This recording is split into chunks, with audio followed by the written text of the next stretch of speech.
Welcome to the Salmon Runs YouTube. Enjoy the video. You begin by locking down the facts. Read and copy the exact error message so you can reproduce it. Once done, confirm you have recent backups and a snapshot to revert if needed.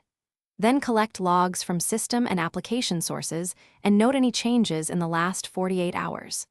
These steps let you isolate variables quickly and avoid trial-and-error fixes that create more problems. They also make later debugging far more efficient and safer for production. You now reproduce the issue in staging or a controlled environment to avoid impacting users.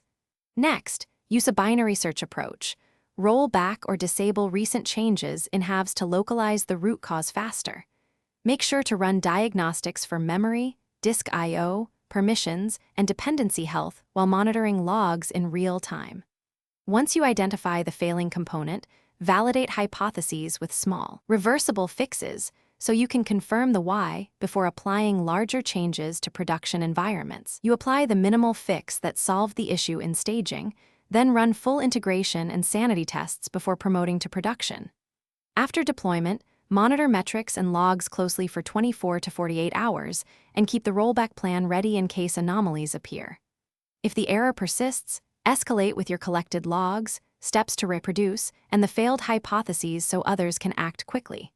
Troubleshooting tip: if things go wrong, revert to the snapshot immediately. Thanks for watching. Consider subscribing if we helped you.